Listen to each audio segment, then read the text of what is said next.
Sama Darren jangan lupa itu 45.000 lagi buat Papulung, kasihan belum bayar parkir. Limpul. Lagi. Nah, tapi perubahan seperti apa sih emang yang dibutuhkan sama EVOS Glory gitu loh? Perubahan rosternya kah? Perubahan gameplaynya kah? Monster Maker Baloy gimana, kayak ya kekurangannya Baloy mungkin nggak bisa ngitung aja ya, dia 3-1-2 ya. Satu kan. Gitu.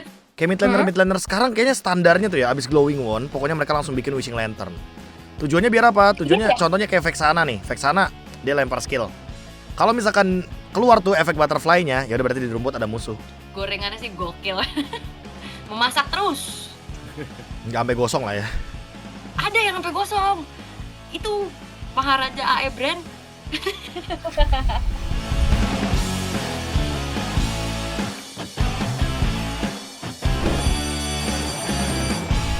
Oke, selamat datang kembali teman-teman. Dan ini masih dengan wajah yang kayaknya nggak berbeda jauh ya. Aul ini hadir lagi karena ternyata untuk di hari Senin banyak sekali seperti talent-talent yang ada ini ya, ada aktivitas.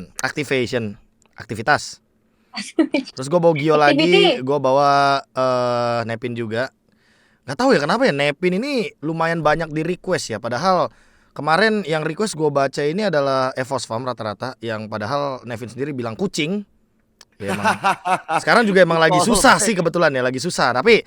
Tapi kita say congratulations dulu nggak sih sebelum kita ke MPL, ke MDL nih, ya kan? Kita melihat ada alter ego dan juga ada EVOS Icon yang bisa dibilang langsung lolos mengamankan slot playoff. Apakah memang dua tim ini ya yang paling jadi langganan untuk juara? Ya sorry ya kalau MDL emang bisa gue bilang gitu loh, ini dua tim langganan juara, emang udah sering masuk ke babak playoff. Atau emang ternyata tim-tim lain ini gapnya lumayan jauh gitu loh. Atau emang ya udah bracketnya aja gitu loh yang mempermudah mereka untuk melaju ke babak playoff. Congratulations ya Alter Ego sama EVOS Icon. Karena kalau dari Alter Ego sebenarnya cukup kaget sih, karena pas di group stage dengan bawa Silly Boy sama Tas tuh ekspektasiku tuh tinggi banget gitu. Sampai ada statement juga di sosmednya MDL, aku bilang satu tim yang kuat tuh Alter Ego X. Tapi kayak ternyata pas di group stage mereka struggle banget gitu. Tapi ternyata pas masuk progresif mereka babat 3-0 sampai akhirnya jadi tim pertama yang lolos playoff. Dan ya mungkin itulah adaptasi yang dimana playernya udah punya pengalaman juga. Kalau dari EVOS ya, kalau EVOS sebenarnya dia punya kartu as sih di gunnya. Gun ini tuh jadi kunci reverse sweep lah, spesialis reverse sweep. Dimana lagi ketinggalan tiba-tiba subs ganti nih, Nazara ganti gun, akhirnya ngebalikin keadaan. Dan itu terjadi 2 kali kalau nggak salah.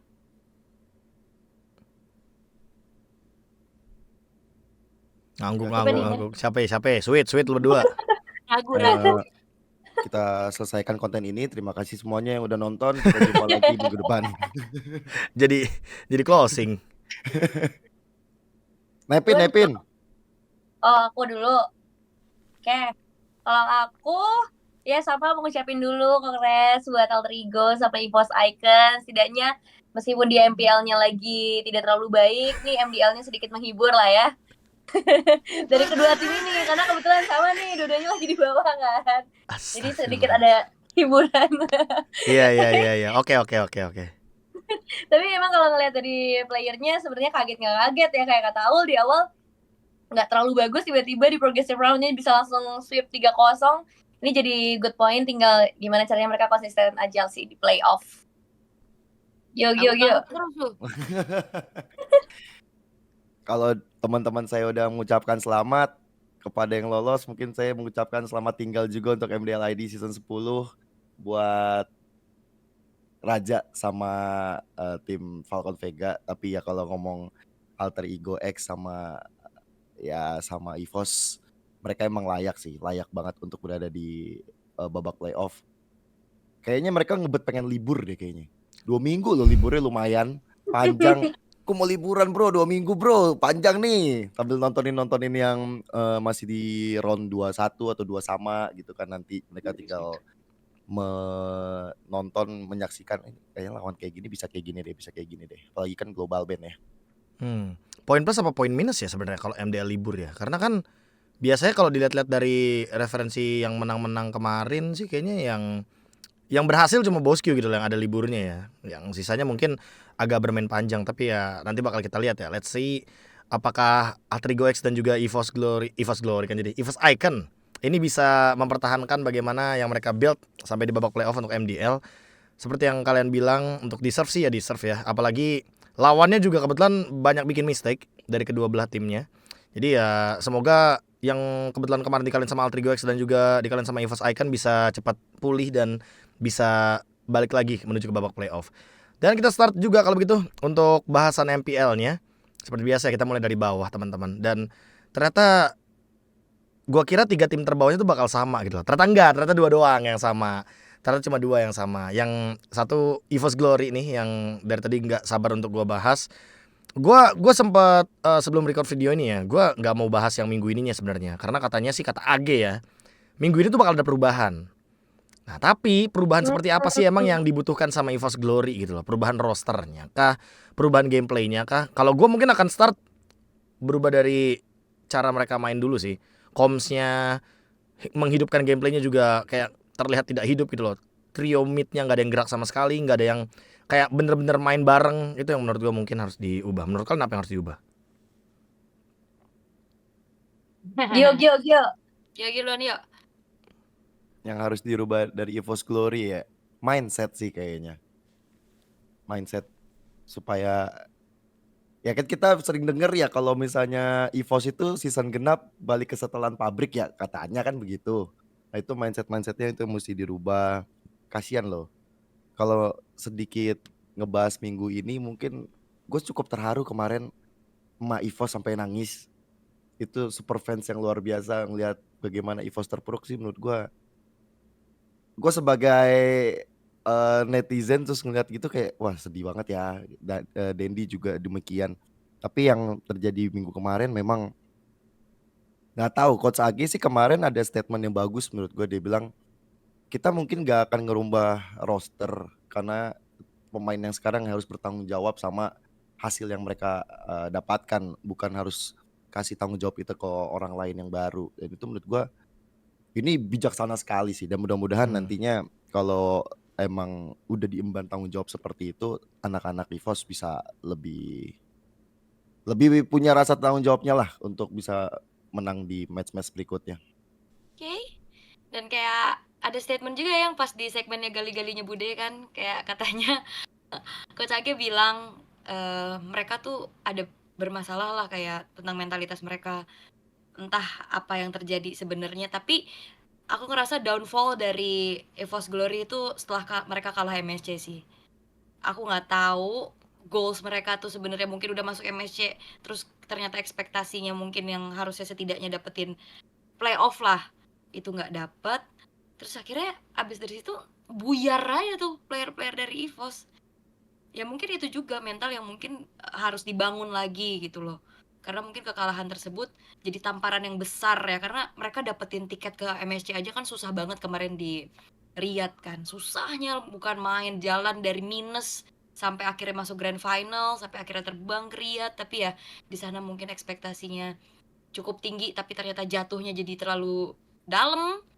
Ya itu mungkin yang akhirnya nampar mereka, karena abis dari situ kelihatan banget buyarnya. Abis itu kan tough tuh padatnya jadwalnya tuh. Iya, Ada iya. SPS, ada ya sampai SPS juga kan, itu main terus tuh. Ya mungkin kalau menurut aku burnout bukan alasan juga sih sebenarnya. Tapi emang kayaknya mereka kayak udah ketampar aja sama kekalahan dan akhirnya udah breakdown semuanya, downfall. Nah, tambahan nih buat Nevin nih, gue juga baru keinget sih. Apakah emang ya EVOS yang tadi sempat dibilang sama Gio ya, EVOS season genap tuh apa emang yang ngebiarin tim-tim lain gitu loh? Lu cobain deh M series gitu loh, gue udah punya gitu. Gimana? Nggak gitu kan? Gak gitu gak sih? Gak gitu loh. Tapi emang ya kalau misalnya Bang Kabe tadi nanya apa yang bisa dirubah, menurut aku udah nggak ada lagi sih, karena kan coach sudah mereka ganti, player juga kemarin udah sempat turunin jungler yang lain lah dibandingkan di NFL, ada Van juga kan. Kalau misalnya satu-satu yang bisa dirubah masa lalu, masalahnya kan sekarang mereka udah minus 11 nih di bawah. Terus jujur-jujuran aja secara statistik aja ini kayak udah hampir nggak mungkin kan Bang. Jadi minimal banget lah, tolong akhiri season ini dengan dengan kesan yang baik lah nantinya di leg kedua ini. Jangan sampai kayak ini minus poinnya benar-benar ditambahin terus nih. Nah, mungkin kalau misalnya buat ngebantu memperbaiki gameplay dari EVOS, kalau menurut aku sendiri juga masalahnya cuma di mental sih. Karena kalau ngomongin individual skill, ngomongin meta, ya itu klise lah. Maksudnya ya udah ada AG, harusnya dari segi draft juga udah oke kan. Terus juga kalau individual skill ya itu orang-orang player-player udah jago-jago semua, tapi emang secara mentality aja kayaknya ketika masuk ke dalam in game ya buyar aja gitu mereka. Tapi semangat ya Ivas ya. Let's go. Oke, buat EVOS ya semangat lah ya, karena selama ujungnya belum 10 ya, kan masih 18 nih ya kan. Kalau belakangnya 10 tuh itu baru kayaknya PR. Karena menang 79 itu adalah menang bersyarat. Kayak kemarin kan season lalu tuh RRQ itu kan 79 lolos emang ke babak playoff. Tapi harus berharap Rebellion-nya kalah atau Rebellion-nya seri. Jadi itu ya syarat buat kalian lolos 79 itu adalah lolos bersyarat. Nanti bakal didetailkan lah untuk nextnya. Sekarang kita ke urutan yang ke-8 ada Rebellion. Rebellion ini gue bingung ya. Ini nih kendalanya di coach. Kayaknya udah ke-solve. Draftnya udah oke. Lebih hidup juga game plan-nya. Tapi apakah memang Audi CS ini dan X-Win ini kayak apa ya? Kayak emang pelengkap yang berbeda gitu loh, atau romer yang melengkapi Rebellion dengan cara yang berbeda gitu loh. Contohnya nih, kalau Rebellion bareng sama X-Win, early-nya yang hidup, late game-nya yang bingung. Sama Audi CS, early-nya yang bingung, late game-nya hidup. Nih masalahnya kan ini dua orang yang satu role-nya sama gitu loh. Jadi nggak bisa digabungin. Dan apakah emang kalian bisa ngeliat sesuatu dari sektor lain atau faktor lain gitu loh? Apa sih yang ngebuat Rebellion tuh kesulitan gitu loh di season ini? Aul Rebellion banget nih Aul nih. Oh, Awal banget nih. Aku gak tahu. Alka boleh ya, jangan ya Aul ya. Tapi ngeliat Rebellion PR-nya dari season lalu kayak gitu terus gak sih? Emang mereka menang early, tapi di mid game-nya tuh buyar. Rata-rata kan mereka kalah comeback. Bahkan yang paling parah sih yang di ini sih, final Piala Presiden juga kemarin. Early-nya menang terus, 3 game berturut-turut early-nya menang terus, tapi sampai ke mid game, ke late game-nya tuh mereka kayak selalu ada decision yang resikonya tinggi gitu, yang gak terkalkulasikan. Denger-denger ya, ada yang divalidasi juga seperti itu gitu ya. Ada habit yang seperti itu gitu. Tapi kalau ngeganti X-Win sama Audi CS, kelihatan ada perubahan sih yang positif ya. Aku nggak ngebandingin individunya sebenarnya, cuman kayaknya ada suasana baru lah mungkin yang dibawa dengan adanya X-Win juga. Karena kalau dengar dari mic check-nya, comms-nya tuh dipegang sama shot call-nya dipegang sama X-Win. Ya maksudnya secara pengalaman harusnya dia jauh lebih tinggi dibanding Audi dong. Dari RRQ Sena juga pada saat itu kan X-Win. MDL season 2 deh kalau nggak salah. Bareng sama itu Sokso juga kan. Ya Suso. Terus udah gitu kayak ya problemnya tuh sama. Ini udah mendingan nih sekarang. Draftnya juga udah cukup setuju nih, udah bagus, tapi strateginya early-nya udah bagus banget juga. Tapi kayaknya ada keterbatasan untuk pull hero juga sih, menurut aku itu salah satu hambatannya, kayak mereka nggak bisa eksplorasi banyak dan udah mulai berkutat di situ-situ aja, dan yang emang udah hampir kebaca. Dan decision mereka sih itu yang paling fatal. Makanya rata-rata kalahnya Rebellion tuh di akhir-akhir ini ya, bukan di awal-awal season, kalahnya ke comeback terus bahkan dari season lalu. Itu habit yang entah gimana cara solve-nya, itu udah melekat sama mereka. Berarti ini kita udah bukan bahas match lagi ya kalau RBL ya? Bukan sih, bukan sih. Matt udah hidup Udah banget kejawab ya, udah gameplaynya. kejawab ya. Udah sih. Aku kurang tahu sih ya kalau RBL ya. Karena ya gitu, sesuai dengan apa yang kata Uli yang paling paham lah ya. Apa yang kesulitan dari RBL. Oke. Jadi Gio mungkin bisa menambahkan Gio. oh, boleh juga lemparnya ya. Terima kasih Nevin. Halus banget lagi ya dia. Halus, Jadi oke, gue setuju halus. sama Aul. Udah. Intinya itu. Intinya anjir. itu. Bagus, Tepin. Tapi kalau ngomongin Rebellion, kita harus kasih mahkota ini. Ush. Dari mana tuh mahkota tiba-tiba datang? Ini mahkota untuk Kars mungkin ya. Ush. Gue Wih, ngerasa dia kasih. salah satu penggendong handal di RBL. Memang apa ya, hidupnya RBL tuh gameplay juga termasuk dari inisiasinya Kars juga ya. Kita lihat berapa kali impact banget, main editnya bagus banget, landingnya kuat banget. Ya seenggaknya kalau Rebellion kalah di mid atau kalah di gold lane-nya waktu itu, mereka ada satu sisi yang menang lah di EXP-nya. Cuman ya benar kata Aul juga kayak ketika mereka inisiasi gitu, even itu sama X-Win atau sama Audi, kayak nggak satu suara. Ya se bersinarnya Cars untuk Rebellion ya tumbang-tumbang juga pasti karena nggak ada setup yang benar-benar bisa dimaksimalin sama teman-teman dari Rebellion. King Cars. Cars ya. Tapi kalau ngomong-ngomong Cars, ya semenjak apalagi nggak ada Vincent kali ya. Mungkin itu dua sosok yang dari season lalu atau dari season ke season pas dari Rebellion bener-bener masih mengerikan gitu kan. Mau lawan siapa aja tabrak gitu loh. Dan memang terbukti sih Vincent kan di Geek juga udah sangat-sangat improve ya. Semoga nanti Rebellion juga bisa menemukan solusi cepatnya ya. Karena sama kebetulan ini dua tim biru di bawah ini 18 loh. Emang warnanya sama, logonya emang beda, tapi ya indikasi logo timnya kan tanda kutip hewan buas gitu loh, banteng biru dan juga macan putih atau macan biru gitu loh. Tapi ya menurut gue ya emang harus secepat mungkin di solve. Karena kalau enggak ya Rebellion bakal bernasib sama gitu loh. Bahkan mungkin ya kita jatuhnya kayak cuma nungguin aja Rebellion ketemu sama EVOS, siapa yang dapetin poin ya dia di urutan 8. Sesimpel itu buat leg yang kedua sebenarnya terutama. Dan kita berpindah ke urutan yang ketujuh, Dewa. Gue sempet bilang episode lalu Dewa itu agak-agak berbahaya nih. Tempatnya tuh kayak nggak aman-aman banget gitu loh, walaupun dia di urutan 5-6. Tapi emang secara match pointnya ini masih sedikit banget. Baru 3 kali menang. Apalagi di minggu lalu, di minggu yang kelima, itu tuh ternyata mereka dikalahkan oleh RRQ dengan skor 1-2. Dan dikalahkan dengan tim Liquid ID 1-2 juga. Dewa nih nggak lemah-lemah banget menurut gue. Mereka tuh punya strategi yang bagus. Mereka punya draft yang solid juga. Tapi selalu ada aja yang ngebuat mereka tuh kalah gitu loh di gamenya. Dan menurut kan apa gitu loh faktor yang membuat hal ini terjadi terutama untuk Dewa? Semenjak ditinggal Hijume gak sih? Oh. Kayak awal season pas Hijume megang call kayak mereka bagus banget kan. Dan itu sebenarnya emang udah jadi karakteristik Dewa gak sih, kayak awal season mereka gasngeng banget. Tapi ya sampai ke pertengahan season apalagi ada pergantian kan. Terus kayak ngelihat dari performanya siapa yang ngeganti ini kayak Case. Kalau dibandingin sama Hijume jujur aja jauh banget. Sorry to say levelnya masih jauh. Jadi kayak makanya biasanya yang kita tahu poros itu kan ada di tengah kan, di mid lane-nya, di roam-nya. Mueza improve-nya luar biasa. Dan bahkan kalau ngeliat dari Gatot kacanya dia juga bagus banget kan. Dia bisa amati tiru modifikasi dengan bagus gitu loh, jauh head-nya, Gatotnya. Tapi ya kalau ngeliat mid-nya juga jadi kayak agak pasif sih. Kayak Case tuh lumayan artillery match juga kan. Jadi kayak kalau misalkan pakai yang agresif-agresif gitu agak kelihatan kurang maksimal gitu potensinya. Sempat nyoba Kara Azura tapi tetap kuat sih. Yang ya konsisten lah, player veteran yang konsisten juga. Kayaknya memang kerasa sih, mungkin shot call-nya yang mungkin udah terbiasa sama Hijume yang sekarang akhirnya Hijume nggak ada. Ya akhirnya harus nyesuaiin lagi nih dengan call yang baru, dengan player yang baru. Kalau faktornya Case sih kayaknya mungkin kunci ini Nevin lebih tahu deh jawabannya deh. Dibalikin. Lempar-lemparan dah.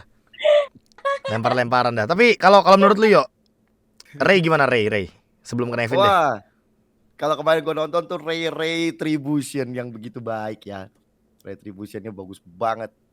Cuman ya gitu, setiap mereka habis dapat objektif, habis itu gampang ketukar gitu loh nyawanya.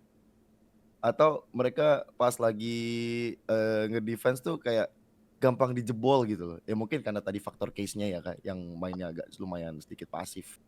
Tapi ya kayaknya emang ikonnya Dewa tuh udah Watt banget sih. Watt dalam kondisi under juga masih bisa gendong banget malah. Apalagi kemarin pas lawan Liquid juga Kang gendong handal. Case-nya gimana Nevin?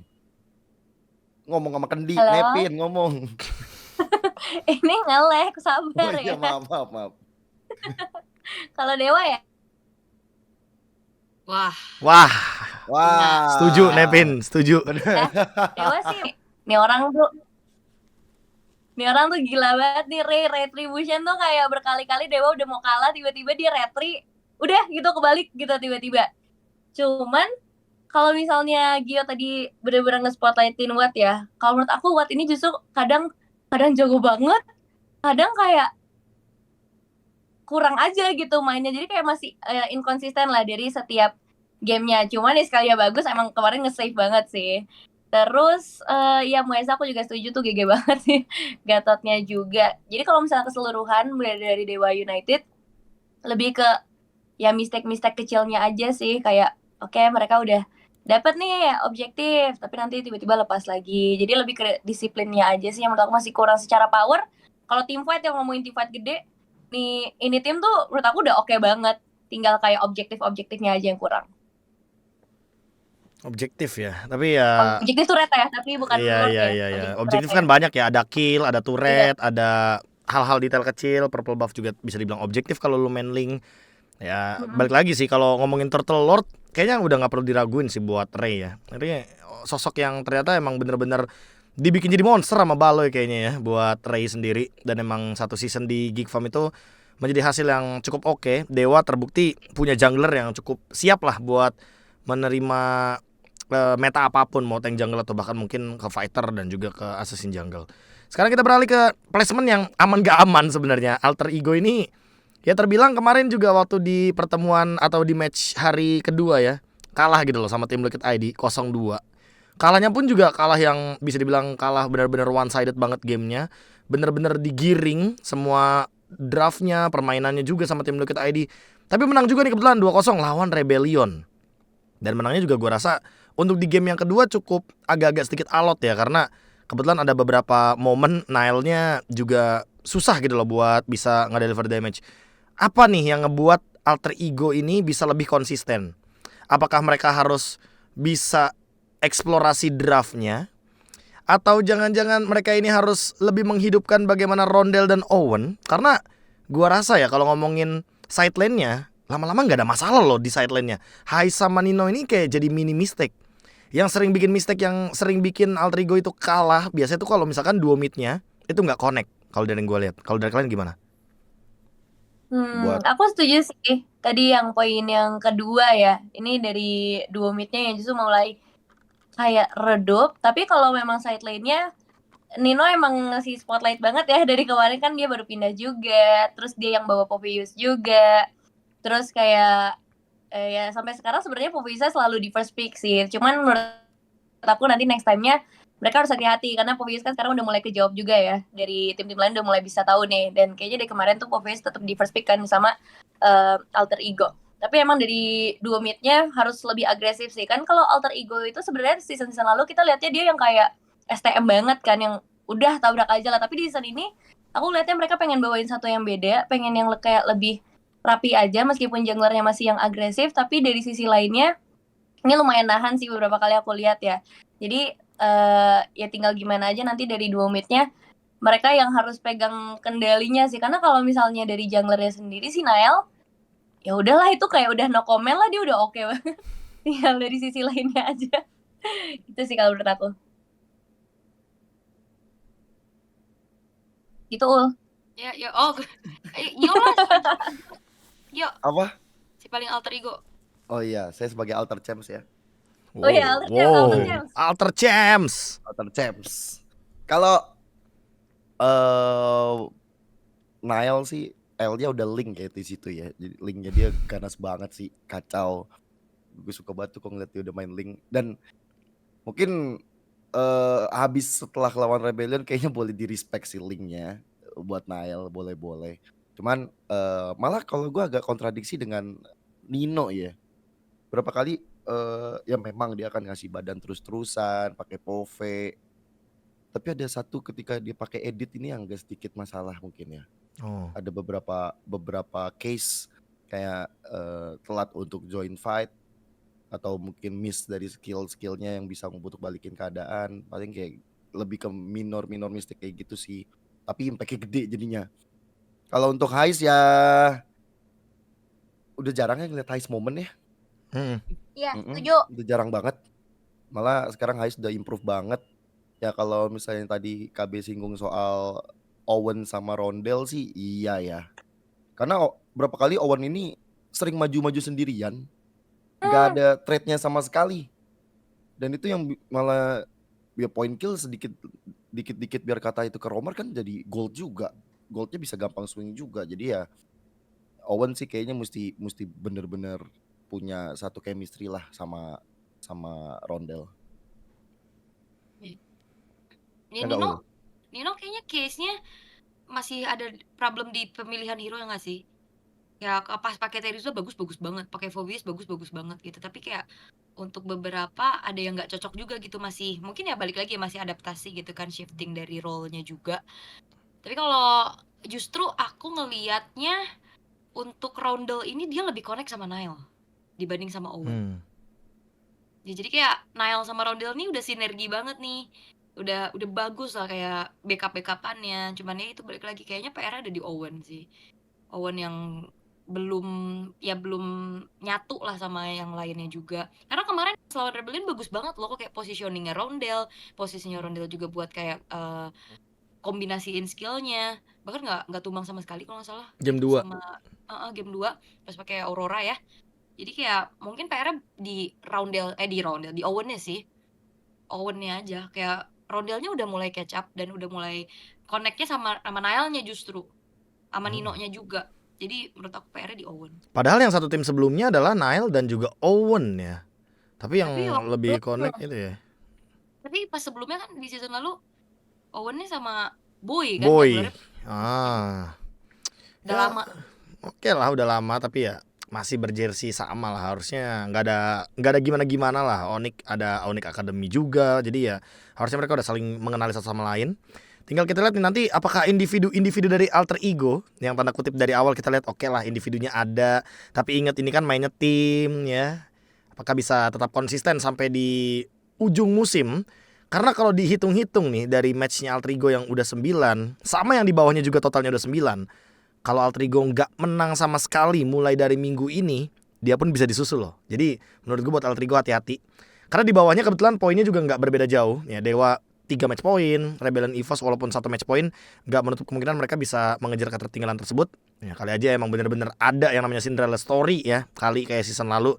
Ya kita tinggal tunggu nanti apakah di urutan ke-6 ini ya akan menjadi tempat yang diperebutkan sekali. Karena di urutan ke-5 sampai ke atasnya kayaknya fine-fine aja gitu loh. Timnya juga cenderung cukup stabil, jarang terlihat ada mistake. Seperti Geek Farm juga yang bahkan baru menang nih lawan Fnatic Onyx dengan skor 2-0. Dengan sekarang tuh yang lagi rame di komunitas itu kayak tanda kutip mata delay. Wah itu makro level yang pernah dibawain sama Super Marco, dibawain sama Baloyski yang kemarin sempat nangkep ke arah Kairi ketika di bush penting. Dan lagi-lagi sih kalau ngomongin Geek Farm, menurut gua draft combo mereka ini ciamik banget sih. Tiba-tiba munculin Povius dan juga Matilda, tiba-tiba besok ngebawain Grok dan juga hero-hero yang mungkin nggak bisa tertebak gitu loh, kayak Vexana contohnya yang clearnya cepet, jadi rotasi ke jungle-nya makin lebih strong. Selain draft, berarti kita sekarang nggak ngomongin kekurangan, kelebihan berarti. Apa sih yang membuat Geek Farm ini menjadi tim yang solid kalau menurut kalian? Apakah memang karena individualnya? Ada Masako Gops juga kan di bangku cadangan kemarin. Atau ya emang ini tim nurut aja gitu lah sama Baloy. Udah Baloy intinya kuncinya. Gimana? Baloy sih, Baloy.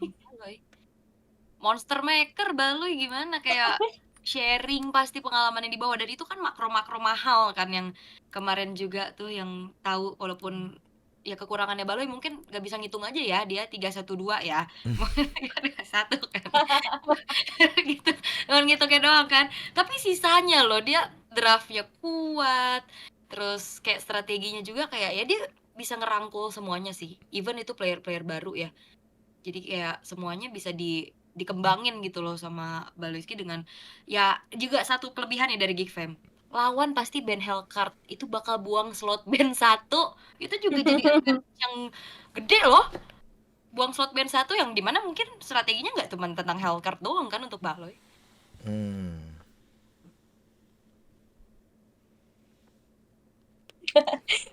Terus ngangguk terus. Lagi emang menurut aku tumpuannya ada di Baloy sih, makanya dari pertama Baloy masuk sampai sekarang itu Geek kayak seakan-akan dijagain banget nih sama Baloy. Mau siapapun playernya, udah mereka ganti berapa kali juga, selama masih ada Baloy menurut aku Geek masih aman banget sih di MPL atau bahkan nanti kalau misalnya bisa ke M Series lagi ya.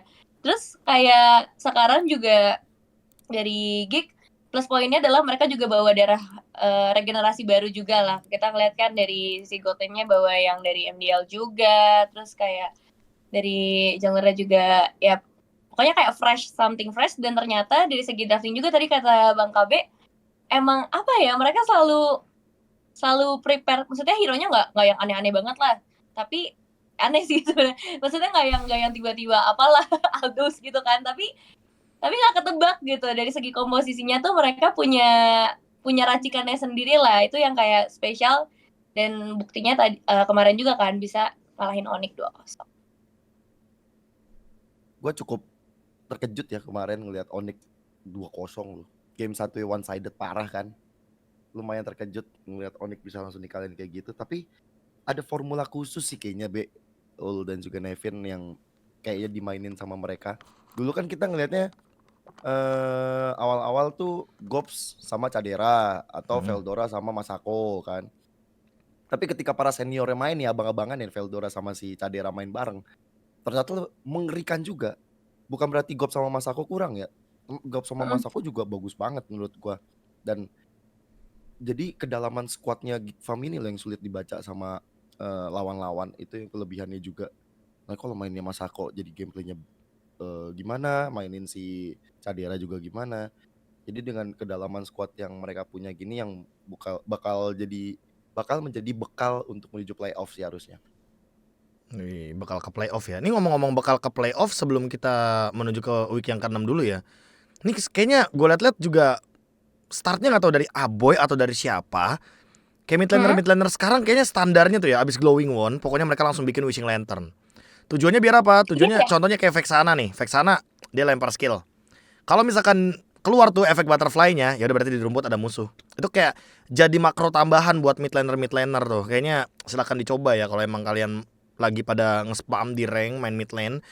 Second item di wishing lantern itu sangat-sangat diperbolehkan dan sangat-sangat oke kayaknya efeknya, terutama untuk yang main berlima karena makro play-nya. Siapa tahu nanti makro play-nya bisa kayak Baloy, biar semuanya bisa mulai kebaca. Sans kebaca, Kairi kebaca, bahkan gerakan-gerakan lawannya selain Onyx aja kebaca gitu loh. Jadi gua rasa itu yang akan kita nantikan dari Geek Farm juga. Apa nih gebrakan baru, inovasi baru dari Geek Farm? Sebelum kita ke tim Liquid ID di urutan yang keempat, gua nggak tahu kenapa ya, gua lama-lama beneran jadi bocil Favian nih, gua lihat-lihat nih ya. Assassinnya jago banget. Gold laner kalah laning jarang. Dan Widi, gua nggak tahu kenapa ya, gue udah ngelihat banyak banget player-player MPL ID yang main Lolita. Tapi so far yang efisien itu ada di Widi. Dan Widi juga punya strat kayak Carmilla, yang jatuhnya dia bisa manfaatin Carmillanya buat kayak gimana gitu loh. Dan gak cuma buat inisiasi, tapi buat counter setup juga. Apakah tim Liquid ini akan menjadi tim yang cukup lengkap gitu loh paketannya? Individunya kuat, tapi gak cuma individu, ternyata mereka juga punya koneksi gitu loh antar playernya. Karena terbukti ya playernya player muda gitu loh, nggak ada kendala apa-apa gitu loh. Yang namanya player muda ya fokus aja buat main. Atau apa nih kira-kira menurut kalian yang nanti akan menjadi kendala dari tim Liquid ID menuju ke upper bracket terutama? Liquid lengkap ya, individunya jago-jago, landing phase-nya kuat, ya skill juga ya kayak underrated lah ya ngelihat dari season lalu, tapi berprogres gitu loh dari skill-nya juga. Favian itu juga jadi kunci sih untuk tim Liquid kemarin, baru nih anget banget kemarin kita lihat gimana caranya Favian yang akhirnya bisa jadi momen kemenangan buat tim Liquid juga. Cara dia flanking, menghuni rerumputan yang mungkin sulit untuk ditebak. Dan kayak mereka chemistry-nya udah nyatu banget sih. Dan yang bikin tambah lengkap lagi, interviewnya pasti udah ditunggu-tunggu sama orang-orang. Karena seru banget sih interviewnya tuh.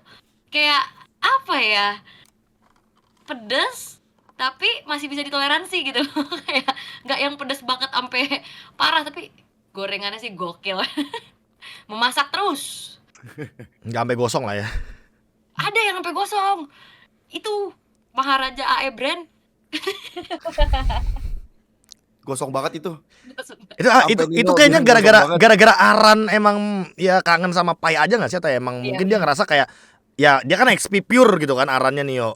Lawannya Nino gitu yang baru pindah. Jadi kayak dia mungkin ngerasa nggak worth it gitu loh untuk ngelawan yang match up-nya kayak gitu mungkin. Mungkin ya, sampai balikin serpai kan. Tapi ya sih kalau ngeliat tim Liquid ini kuatnya, bahkan sampai cadangannya jangan lupa masih ada Yawi loh. Yang sekarang lagi Hmm. jarang banget main, ada Yawi. Tapi memang Widi ini juga sejak di Liga Nasional mungkin ya gue udah merhatiin dia ini bagus banget dulu di Pajajaran dan masuk ke Liquid ternyata impactnya juga gede. Malah buat Liquid gue merasakan tantangan tersendiri ada di King Gugun, Richie, Mhm. itu mereka yang digantikan kan posisinya. Ini posisinya Favian sama Yeskiel sih lagi bagus-bagus ya. Jadi kayaknya dua orang yang turun ke MDL ini yang kayaknya benar-benar harus lebih catch up lebih bagus lagi. Apalagi besar harapan kita ngeliat King Gugun waktu di awal-awal season kan. Kayak season kemarin dia bagus banget. Sekarang lagi ya kurang perform. Paling itu sih. Kalau udah Liquid sih udah mantap, surantap. Ya nggak, Pin? Iya, terus tadi ini ya kayak tantangannya ya berarti buat Liquid sekarang apa? Karena kan mereka lagi flawless banget ya menurutku.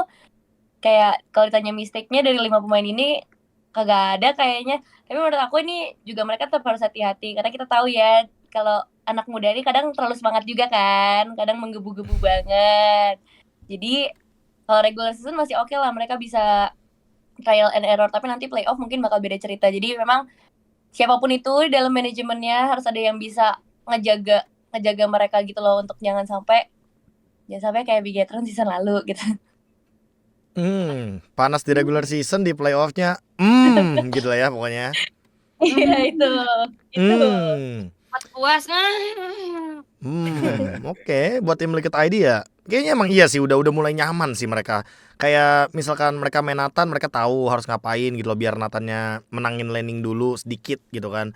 Terus kayak misalkan kemarin main Harit lawan Lunox tuh kayak gimana mereka tahu caranya, walaupun mungkin kalah gamenya tapi seenggaknya mereka tuh tahu gitu loh caranya gimana buat ngehandle atau ngelawan meta yang sekarang tuh lagi happening. Jadi ya gua rasa kalau ngomongin tim Liquid ID mereka kayaknya nggak perlu repot-repot untuk ngomongin meta sih. Mereka gua rasa bahkan buat sekarang ya fokusnya tinggal ngembangin meta-meta yang emang pengen mereka bawain gitu loh. Apalagi udah ada Carmilla lah, hero-nya segala macam itu gua rasa akan menjadi senjata tersendiri buat tim Liquid ID. Next di urutan ketiga ternyata ada Fnatic Onyx. Seperti yang mungkin di minggu lalu kita mention sih oke lah fokus kita ke jungler. Sekarang coba kita ambil dari sisi lain. Kita ambil dari sisi satu tim. Gua rasa satu timnya emang apakah mulai kehilangan koneksi untuk Fnatic Onyx. Gue kayak mulai nggak percaya gitu loh kalau ngomongin Fnatic Onyx yang udah sering ke level internasional, tapi mereka harus kehilangan momentum dan bahkan masing-masing roster tuh secara individualnya mulai lepas chemistry-nya. Karena terbukti kemarin pas mereka bawa Brody Lolita, itu Brody Lolitanya nggak works menurut gue.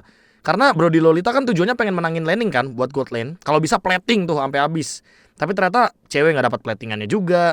Terus dia kena kalah rotasi juga sama Caderanya di bawah, dianya di atas nggak dapat apa-apa. Sementara di atas ternyata perang turtle gitu loh.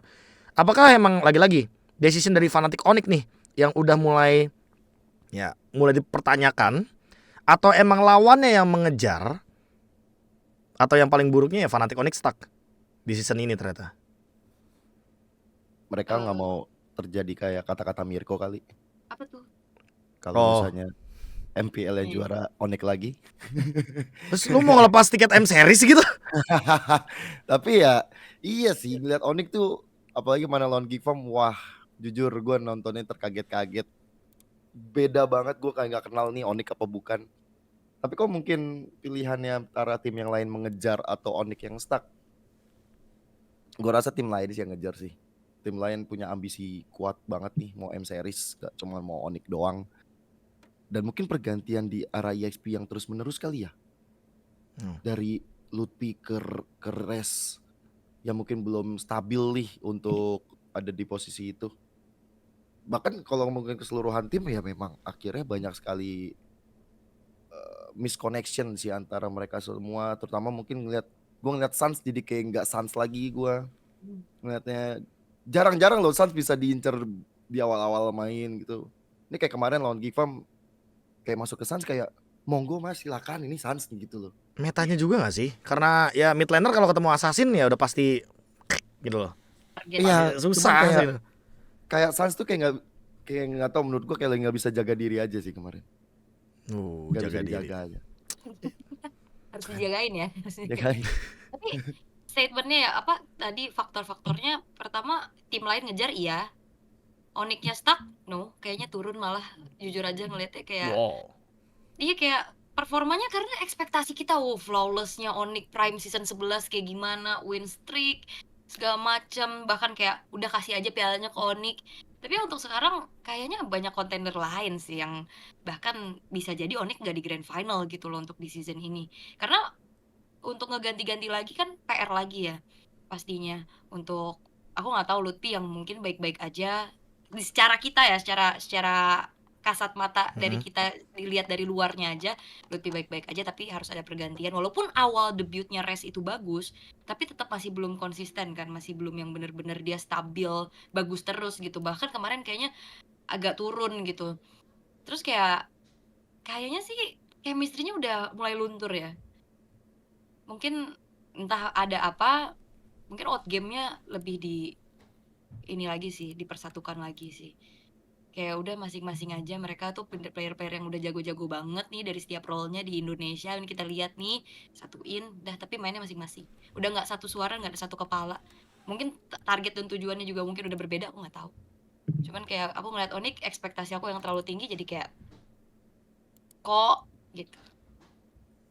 Kok gitu? Menurutku ini kasusnya kayak nggak beda jauh sama EVOS dari MSC kemarin sih, kayak tiba-tiba mereka kalah yang sangat tidak terduga gitu, kalahnya langsung di group stage kan. Terus dari situ udah langsung kelihatan kan permainan dari Onyx juga langsung berubah. Entah apa yang terjadi di internal sana ya, tapi kita ngelihat kalau secara orang awam nih kita ngelihat banyak banget kan perubahan yang akhirnya dibikin sama mereka, kayak ganti-ganti jungler, nggak cuma XP ya, tapi junglernya juga mereka ganti-ganti. Jadi mungkin sekarang ini mereka juga lagi pengen cari yang resep yang pas gitu, playernya kombonya sama Lutfi kah, sama Reska, sama Kairi kah, sama Albert kah, dan sebenarnya itu fine-fine aja selama di regular season, karena mereka juga ya butuh lah ini untuk trial and error juga, tapi jangan sampai nanti di babak playoff mereka nggak ready. Jadi emang waktu mereka tuh udah nggak banyak lagi kan, buat sekarang tinggal sisa 4 mingguan aja. Terus aku juga setuju sama Aul sih, ini emang permainannya menurun dari segi chemistry, kelihatan banget dari setiap gamenya kayak chemistry-nya udah main sendiri-sendiri. Terus kalau misalnya alasan karena patch yang berubah atau meta, harusnya itu bukan alasan untuk Onyx sih, karena mereka berapa kali ya juara MPL dari berbagai patch yang berubah. Jadi kalau misalnya mereka kali ini mau alasan, oh iya karena patch-nya berubah, kayak udah tidak diterima ya. Ini emang udah pure ke apa yang terjadi di dalam internal mereka aja kayak. Ya sebenarnya agak-agak sedikit apa ya, dibilang kayak sedih sih, karena mau gimana pun udah berapa lama gitu loh kita diwakilin sama Fnatic Onyx kan untuk MPL ID. Kalau ngomongin perubahan kayaknya gue rasa juga ya biarin cewek membuktikan apa kata-kata mereka kali ya. Karena kalau dari yang gue tengok dari tetangga kita MPL Filipin, ini AP Brand juga lagi sering kalah nih teman-teman. AP Brand lagi shaky, lagi turbulence. Jadi kemarin juga baru kalah dari Fnatic Onyx Filipin ya kan. Malah gue liat-liat di sana ya Fnatic Onyx Filipin tuh lagi strong. Tapi ya di kitanya mungkin Fnatic Onyx ID-nya itu yang lagi tidak baik-baik saja gitu loh. Apakah memang ini hal yang biasa gitu loh buat tim-tim level yang udah mendekati timnas bumi ya, mendekati IP Brand untuk kalah di regular season, yang penting udah gue fokusnya playoff-nya gitu loh. Atau ya jangan-jangan ini lagi-lagi bagian dari proses? Bagian dari proses sih harusnya, karena kan regular season ya. Karena kan balik lagi kalau dicoba-coba di scrim ya nggak akan kelihatan hasil maksimalnya kan. Pastinya kalau dari segi apapun itu berproses sih memang. Tapi ya kita nantikan lah, semoga prosesnya jadi hasil yang maksimal. Dia juga setuju proses? Ya mudah-mudahan ya dari Onyx akhirnya bisa nanti jor-joran di playoff. Kayak biasanya kita ngelihat mereka juga kan di playoff, tiba-tiba kalau season lalu tiba-tiba muncul Julian hadir kan. Karena itu cistrat ya mereka, terus ya kita nggak tahu nanti, mudah-mudahan playoff. Lagian juga kabar baiknya mereka masih masuk ke top 4 kok. Jadi ya untuk berada di playoff sebenarnya asa mereka masih aman. Cuman ya gameplaynya aja yang sedikit berkurang. Gitu. Ngangguk terus. Vin. Ngangguk. Pokoknya Ya setuju lah pokoknya ya. Dari Onyx, cuman kalau bisa jangan menang deh, please gantian yang lain gitu. Maaf Oh, ya, Nevin Onyx. Timirko. Iya gantian lah, please udah lah. Oke, Tadi kan M juara series 2 slot ya bang? 2 slot ya. Oh, jadi maksudnya Onyx juara 2 aja gitu. Wah, Wah, Nah, unstable kabur. network. Abis ngomong kayak Tiba-tiba. gitu kabur, lihat tiba-tiba. Betul. Oh, oh betul. betul. Oh, betul. Oke.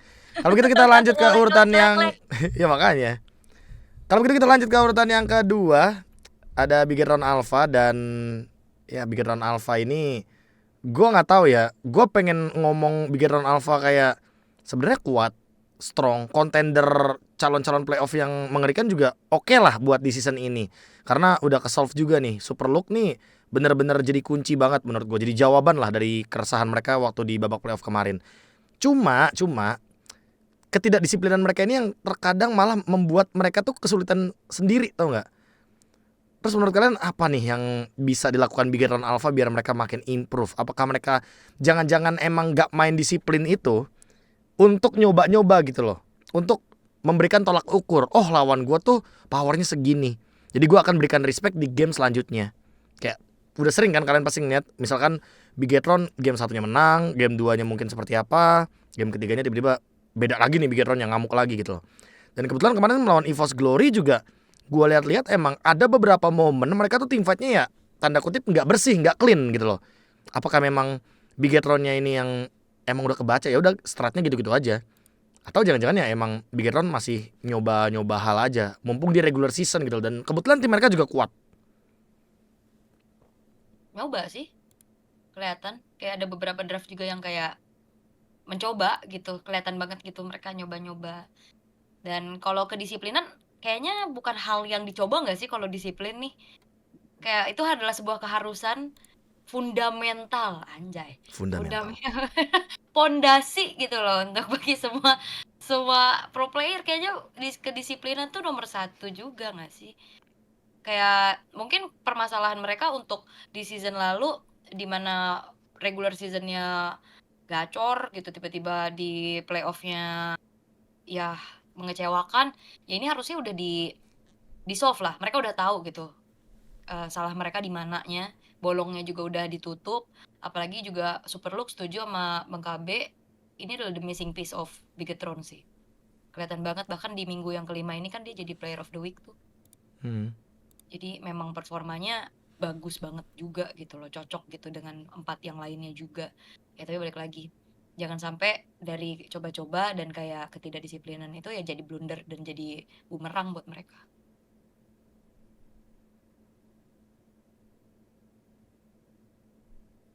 Ya, terima kasih semua. Oh nggak tahu. Ini maksudnya masih nge-lag apa enggak? Jadi aku nungguin. Enggak. Aman. Silakan. Udah aman ya. Bigetron Alpha ya. Kalau menurut aku lebih ke ya kadang mistake-nya juga kelihatan jelas banget sih mereka ya, kayak tiba-tiba Moreno sendiri di depan padahal mereka lagi nunggu setup Lord atau apa gitu. Itu masih ada di Bigetron Alpha yang nggak boleh diulang lagi. Karena bayangin kalau semuanya kayak gitu coba-coba ganti-gantian kan, karena itu bakal kayak ngebuat mereka malah kerepotan sendiri nantinya.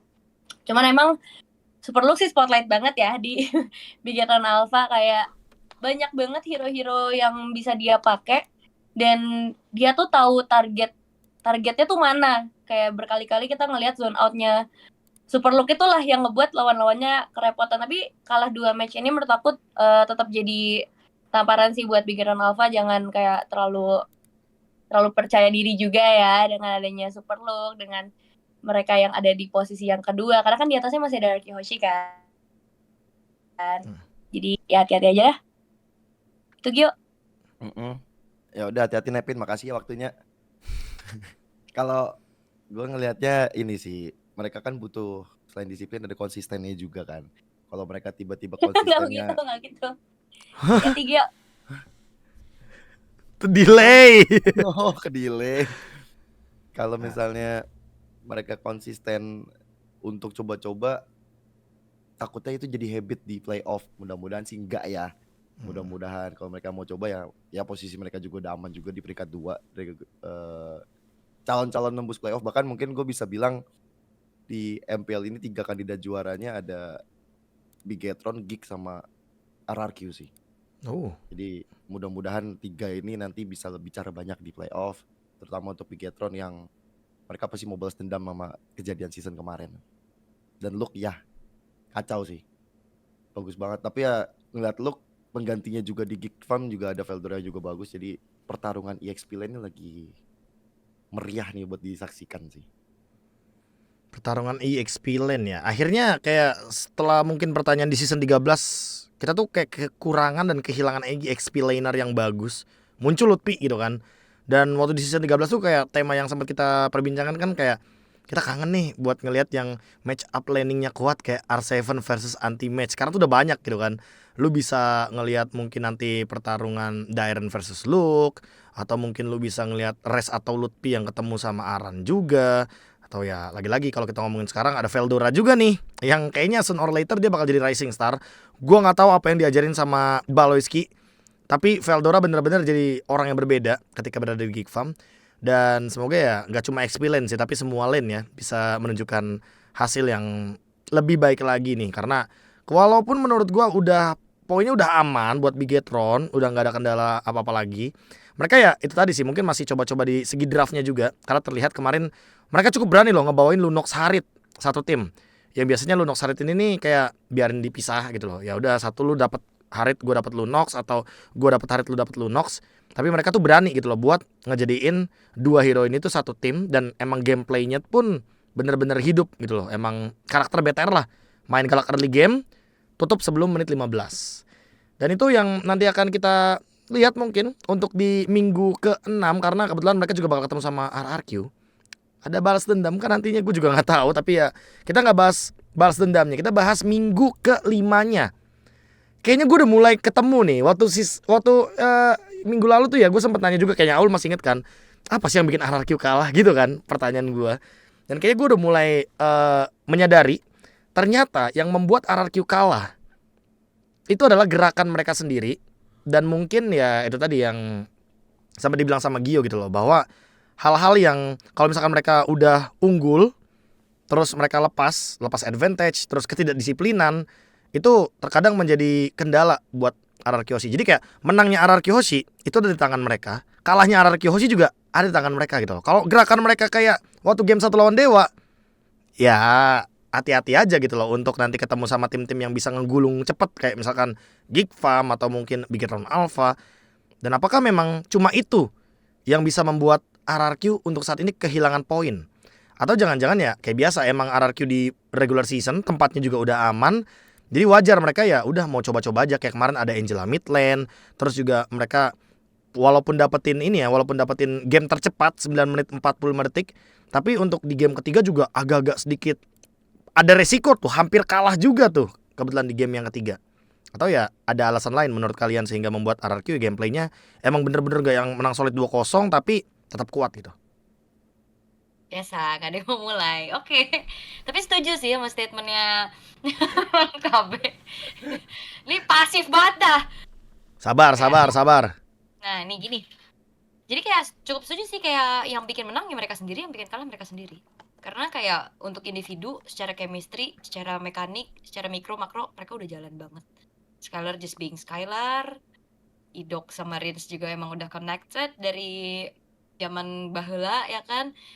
Ya Sujin juga yang ternyata kayak gitu sih, ngelihat player yang akhirnya bersinar di tim yang mungkin cocok, kayak yang mungkin juga ada pembelajaran yang udah didapetin juga sama Sujin di tim-tim sebelumnya, dan Dairen juga yang ingin melakukan pembuktian pastinya bahwa dia layak ada di Hoshi. Dan itu kayak udah terlalu solid juga sih sebenarnya, masih belum ada celah besar dari mereka kecuali ya move mereka sendiri. Setuju.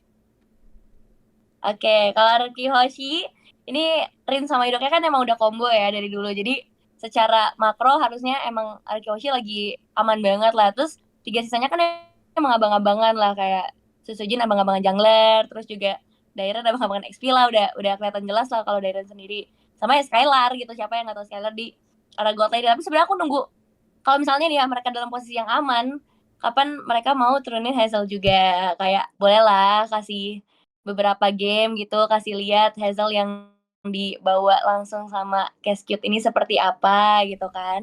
Dan ya balik lagi, kayaknya ini masalah dari setiap tim ya, mistake-mistake kecil, movement kecil. Kalau misalnya mereka nggak bisa hadapin hal kayak gitu, emang bakal fatal banget sih. Kayak kemarin kan kita ngeliat sebenarnya Skylar sangat menyelamatkan ya. Itu kalau misalnya ada satu aja yang lepas, minion udah pasti bisa langsung ke end kan. Jadi ya itu yang harus mereka bisa kalkulasiin lagi sih, kayak pertukaran yang mereka bikin di perebutan objektif ini worth it kah, dan resikonya seperti apa. Jangan mikirin yang oke, yang untung-untungnya doang, tapi mereka harus pikirin juga resikonya gitu. Ulang Nepin nge-lag. Enggak, udah Bohong. Dikerjain. Gio, Sudah mukanya ngomong nggak ada Gio. ulang. Ada. Apa? Yang lag ntar dulu deh ngomongnya deh. Kalau Araki, aku merasa memang wah ini luar biasa sekali ya mereka ya. Akhirnya gak cuman jadi Skylar sentris lagi mereka. Sekarang udah lengkap banget, mereka bisa ngandelin siapapun. Mau Rinsia Idok, mau ngandelin Sujin juga, Dairen juga. Jadi udah gak bisa untuk Skylar sentris. Itu benar-benar satu point of view yang buat RRQ sekarang berada di top klasmen nih di week sekarang. Tapi kalau apa yang bikin mereka kalah ya? Ya kayaknya so far belum ada selain yang tadi KB bilang sih. Soalnya mau matiin Skylar juga kayaknya tidak semudah itu sekarang. Mau matiin Sujin juga balasannya dari RRQ Hoshi lebih kejam lagi untuk lawan-lawannya. Jadi kayak susah buat RRQ Hoshi buat ditumbangin. Selain karena dari mereka sendiri. Bahkan momen hampir menangnya Dewa kemarin aja ternyata Skylar masih bisa mengerjakan 2 tugas dalam satu waktu sempit loh. Ngasih damage, ngasih clear minion, dia tumbang tapi nggak ada wave. Itu gila sih mekanik. Saya langsung merasa kayak saatnya saya bermain Nathan. Jangan. Gua nggak expect ending itu sih. Kalau spek lu kayak Skylar boleh sih, tapi kalau spek lu bukan kayak Skylar, mohon maaf ya. Ya mungkin buat Kingdom sih terutama ya. Gue baca komen-komen juga seru sih. Kayak mereka tuh mungkin agak sedikit bernostalgia kayak di season 9 zaman-zaman RRQ, kayak ditinggal tidur menang. Kolom komen gitu banyak tuh yang udah kayak gitu tuh. Cuma ya mungkin yang pengen gue pertanyakan untuk terakhir kalinya, apakah setelah mungkin beberapa musim ke belakang kita melihat, lebih tepatnya satu musim doang sih, season 13 sih ya, RRQ yang gak ada di upper bracket gitu loh. Apakah akhirnya di season ini mereka akan kembali lagi di upper bracket setelah mungkin ya season lalu perombakannya juga sangat-sangat masif ya, hanya menyisakan Skylar, terus naikin Diren lagi, yang kabarnya emang season lalu tuh Diren sebenarnya lebih deserve main di MPL dibanding di MDL. Apakah ini udah jadi saatnya gitu loh buat RRQ di upper bracket, atau menurut kalian malah ada 2 tim yang selain RRQ yang lebih deserve untuk di musim ini? Semua indah pada waktunya gak sih? Asik. Gila. Karena kayak mungkin kayak maksudnya kayak balik lagi, player itu bisa berkembang tergantung dari lingkungannya juga dan motivasinya juga gak sih? Kayak bahkan ya mungkin lihat season lalu, season yang berat buat RRQ, tapi lihat Brusco juga sekarang di Filipina bersinar buang. Iya. Kan ternyata gitu loh, maksudnya semua tuh ada di tempatnya masing-masing gitu loh. Dan mungkin kemarin ya masih belum pas aja tempatnya. Sampai akhirnya sekarang rombaknya gede-gedean juga kan, dan masuknya Cascute ini sih jadi sesuatu yang sangat-sangat besar gitu impactnya juga untuk RRQ. Maksimalin strategi dan lain-lainnya juga. Tapi ya untuk di 5 minggu pertama aku ngeliat potensi untuk RRQ final sih gede banget ya. Tapi kalau misalkan menurut aku, kalau ditanya siapa yang mungkin bisa ke final, aku pengennya tim Liquid ID sih di final. Final ya, bukan upper bracket lagi nih, final. Bukan ya bisa ke final, atau bahkan ya upper bracket dulu deh, kita bicara upper bracket. Upper bracket oke, kalau upper bracket ya aku pengennya ngelihatnya RRQ dan tim Liquid ID. Oke. Nevin kayak semangat banget. Apa berarti Nevin? 2 tim yang kamu ekspektasin? RRQ kan salah satunya? RRQ iya sih, tapi satu lagi sama Geek. Kayak aku Liquid suka banget emang gameplay mereka, tapi ya jujur-jujuran aja nih, secara yang paling cepat adaptasi, yang paling cepat bikin gameplay baru, yang paling ngagetin ya emang Geek sih. Dan itu kayaknya udah dari season lalu lah, ketika emang ada Baloi lagi. Baik lagi kalau misalnya Geek emang jantungnya ada di Baloinya sih. Cuma kalau Arki Hoshi deserve gak untuk ada di upper bracket? Very deserve lah, setelah mereka akhirnya membawa player-player baru ini. Meskipun vibes-nya agak beda ya sama player-player lama mereka yang legend-legend semua, tapi tetap ya RRQ gitu. Dan kayaknya ini emang seasonnya RRQ sih, aku lihat nggak cuma Mobile Legends doang ya yang lagi bagus. Jadi emang rezekinya akan indah pada waktunya. Beuh, kembali ke quotes awal. Luar biasa Nevin. Kalau final gua RRQ sama Alter Ego. Ya, itu lebih ke subjektif Wah. namanya. Gua udah ready banget nih kalau gitu. Gua bakal mencet soundboard yang sangat gua favoritkan. Apa itu? Gua kaget dengan jawaban Gio sih. Tapi apa alasannya yo kalau gitu yo? Ya karena ini ya Supreme League, Shockwave dan juga Alter Ego kode. Enggak dong. Enggak gitu dong. Enggak gitu dong. Enggak gitu dong. Enggak gitu dong. Kenapa jadi promosi? Ya gue pengen lihat RRQ itu mengulang di kenapa sih Ul? Pengen lihat Siap. AE, pengen lihat AE gue kalau gue ya. Pengennya ya, pengen. Tapi kalau kita di atas kertas kalau ngelihatnya RRQ itu sama Bigetron. Sama Bigetron Alpha kayaknya di final sih untuk season ini. Sama Darren jangan lupa itu 45.000 lagi buat Papulung, kasihan belum bayar parkir. Limpul. Lagi. Limbul. Gara-gara bagian depan pengok ya. Semangat buat Pulung. Semoga dengan itu mungkin bisa vote RRQ nanti untuk match ketika dia nge-cash. Dan kalau begitu terima kasih juga buat Aul, Gio dan juga Nevin. Ini untuk minggu yang kelima emang gua rasa ya ini ya, ketawain aja gitu lah ya buat apa yang terjadi, mungkin plus minusnya juga. Sementara untuk yang bagus-bagusnya mungkin bisa diambil karena ya kebetulan banyak nih yang bisa ditiru nih untuk minggu yang kelima. Mau dari item, mau dari gerakan-gerakan, pemain-pemain Lolita juga bisa nonton Widi gitu kan. Mungkin kalau emang kalian mau main Nathan kayak Gio atau Skylar juga dipersilahkan kalau emang punya partian yang sepadan. Dan jangan lupa untuk cek sosial media mereka nanti di description. Teman-teman, thank you banget. Sampai jumpa lagi untuk di Mipo selanjutnya. Terima kasih. Dadah. Terima kasih.